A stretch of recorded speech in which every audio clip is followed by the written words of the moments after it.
14 февраль күнү мурунку депутат Турсунбай Бакир уулу Жогорку кеңештин төрагасы Талант Мамытов чет элдик агенттер боюнча жаңы мыйзам жазып чыгарууга буйрук бергендигин айтты. Бирок ал мыйзам кайсы депутаттар тарабынан кандай негизде жазыларын билбей турганын кошумчалады. Талаш жараткан маселе өлкө тынчтыгы үчүн деп аталып, кабыл алынып калышы мүмкүн болгон бул жаңы мыйзам Кыргызстандагы журналисттердин ишмердүүлүгүн бууп, сөз эркиндигине тоскоолдук жаратпайбы? Жогорку кеңештин депутаты Надира Нарматова 10 февралдагы парламенттин жыйынында чет элдик агенттер боюнча мыйзамды кабыл алуу керектигин билдирген. Тилекке каршы акыркы мезгилде көрүп атасыңар, биздин Кыргыз мамлекетинин ичинде бейөкмөт уюмдар түрдүү багытта чырчуу салып, биздин Кыргыз мамлекетинин ичинде тынчтык бербей келет. Ошондуктан урматтуу төрага мен сизден сунуш кылам, суранам. Ошол 5-чакырылыштагы 2-окууда комитеттин деңгээлиндеги мыйзамды кайрадан көтөрүп чыкканга протоколдук тапшырма берсеңиз аппараткабы же комитеткеби, ошол депутаттардын ичинен азыр мен жалгыз депутат болуп кайра келдим.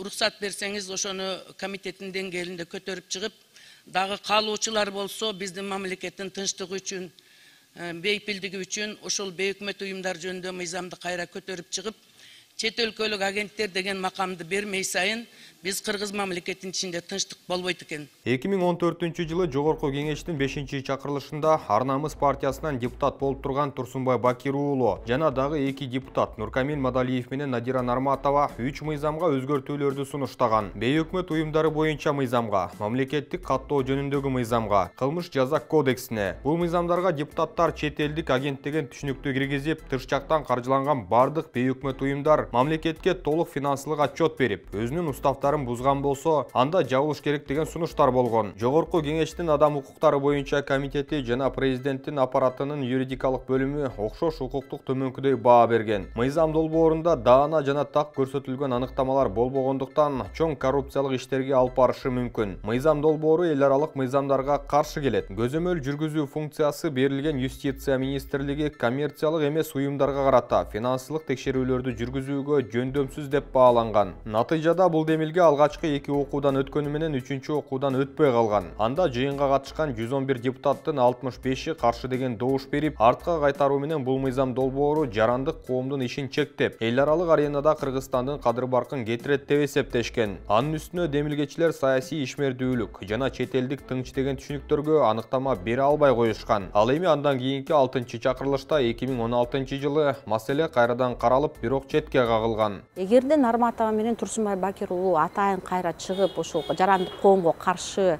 бир демилгелерди көтөрүп, ушинтип биз булардын оздорун басышыбыз керек десе, эми аларды эч ким токтото албайт.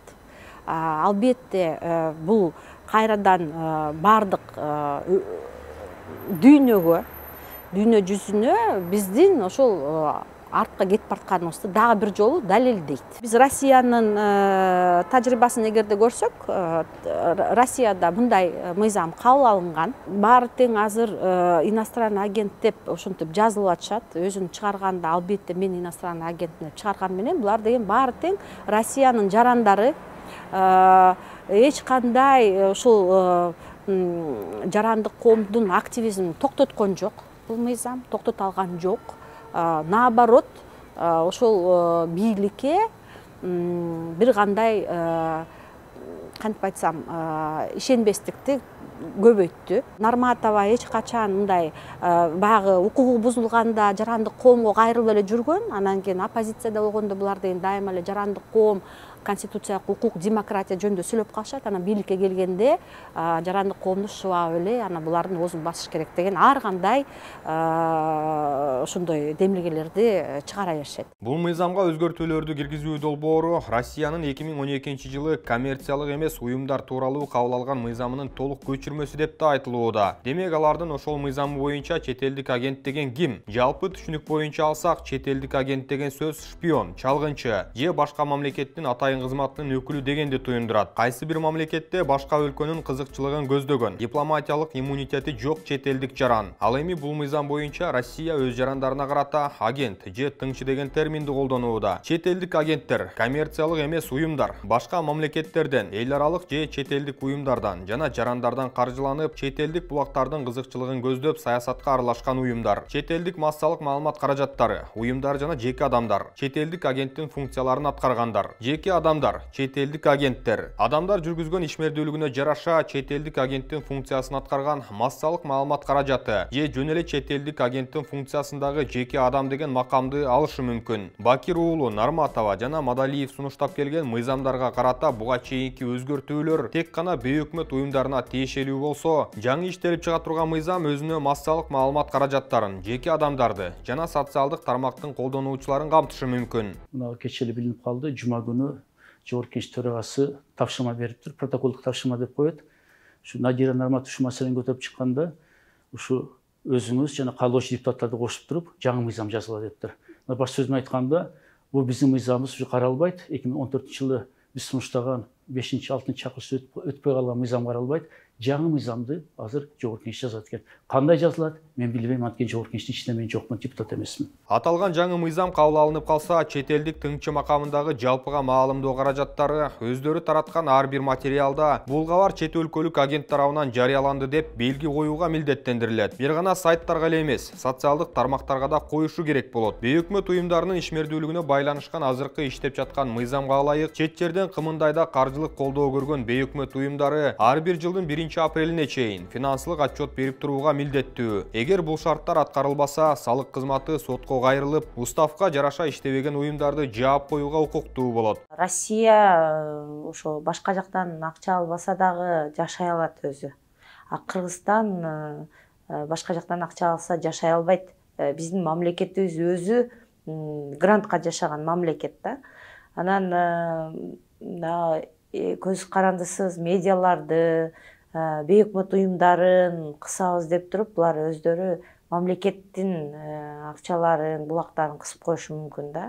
Ошол нерсени биз түшүнбөй атабыз. Зыянын баардыгыбыз тартып калышыбыз мүмкүн. Бардыгына маалым болгондой, бейөкмөт уюмдары тыштан келген каржыны пайдалануу менен өлкөдөгү инфраструктуралык көйгөйлөрдү чечип келишет. Мисалы, таза суу маселесин чечип, мектептер курулуп, жолдор оңдолуп жаткандыгы белгилүү. Ошондой эле мамлекеттик органдар болуп саналган Жогорку Кеңеш, министрлер кабинети жана президенттин администрациясынын 80-90% кадимки кагаздарына чейин чет элдик донорлордун акчасы аркылуу каржыланат. Россиянын мисалында ала турган болсок, бийликке бир аз каршы сүйлөп койгондун баардыгын эле ошондой чет элдик агент деген макамды берип атышат да.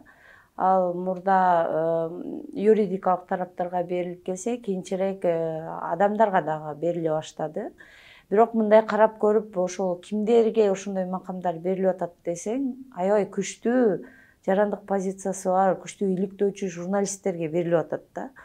Бул бир жагынан алганда мындай сапат, жогорку сапаттын көрсөткүчү сыяктуу болуп калды да. Россияда кимге чет элдик тыңчы деген макам берилген болсо, ошолордун контенти, иши сапаты абдан жогору деген деп баалап койсок болот. Чет элдик агенттер тууралуу мыйзам дүйнөдө Россия, Америка Кошмо Штаттары, Австралия, Египет, Израиль, Никарагуа, Беларусь, Польша жана Венгрия сымал мамлекеттерде иштеп келет. Бирок Орто Азиядагы авторитардык делген Казакстан, Өзбекстан, Тажикстан жана Түркмөнстан сымал мамлекеттердин биринде да бул мыйзам жок. Эбегейсиз көп фонддор бар.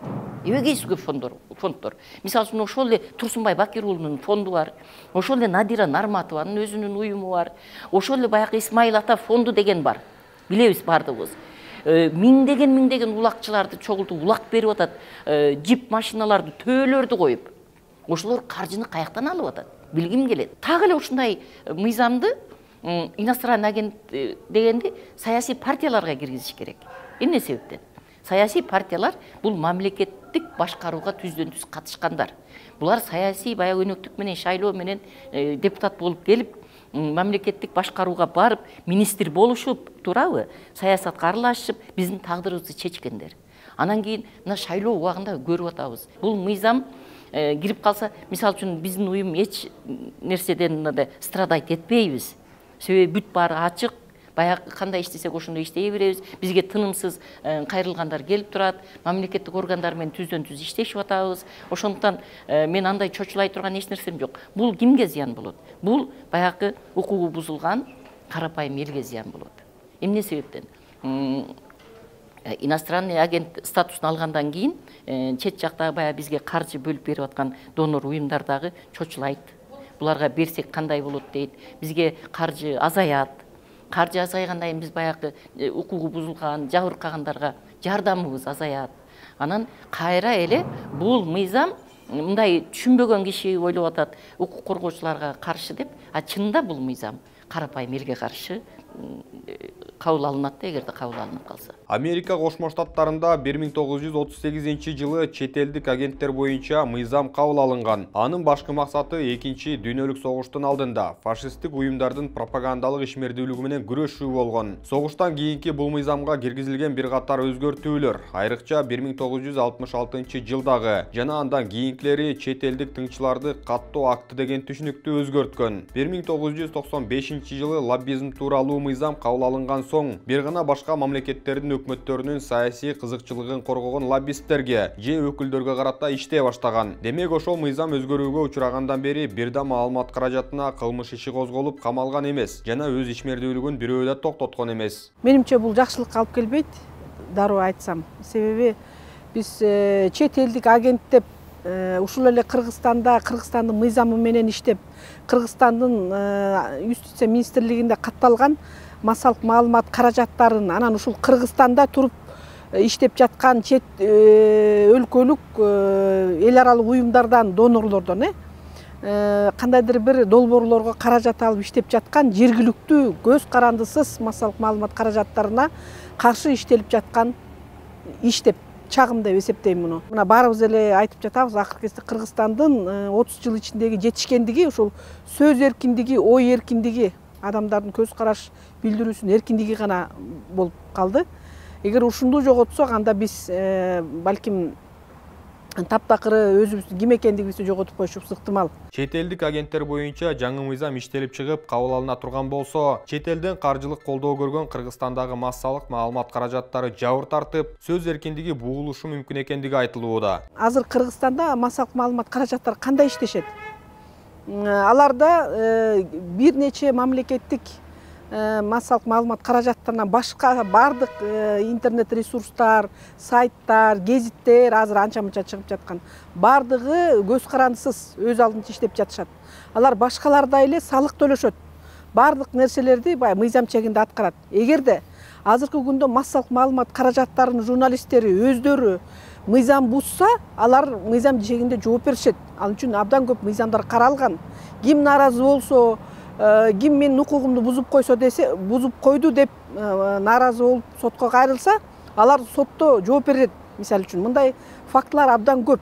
Анан ушинтип кайра элдин ичин ушинтип өздөрү аракет кылып иштеп жаткан журналисттерди кайрадан бөлүп, сен эми чет элдик агентсиң, себеби сен тияк жактан акча алып жатпайсыңбы деп бөлгөндүн өзү жакшылыкка алып келбейт эч качан. Россияда бул мыйзам 2012-жылы бейөкмөт уюмдарына карата кабыл алынып, 2017-жылы жалпыга маалымдоо каражаттарына карата да иштей баштаса, андан соң жеке адамдарда чет элдик агент катары реестрге алына баштады. Учурда Россияда бул тизмеде 15 ММК жана 5 жеке адам катталган. Акыркы жылдары аякта чет элдик тыңчы деген макам Медуза, Первая антикоррупционная СМИ жана V-Times басылмаларына берилип, V-Times жабылууга да аргасыз болгон. Кыргызстанда бул мыйзамды киргизбесе деле чет элдик тыңчыларга каршы мыйзамдар бар. Коммерциялык эмес уюмдар ансыз да финансылык отчетторду берип турушат. Кылмыш жаза кодекси боюнча чыккынчылык жана тыңчылык кылгандарга азырда тиешелүү жазалар каралган. Мындан улам эмне үчүн бейөкмөт уюмдарына карата кайрадан башка мыйзам киргизилиши керек деген суроо жаралат. Айрым серепчилердин айтымында, мындай кадам бийликке ыңгайсыз тараптарды жок кылууга эле жасалып жатышы ыктымал.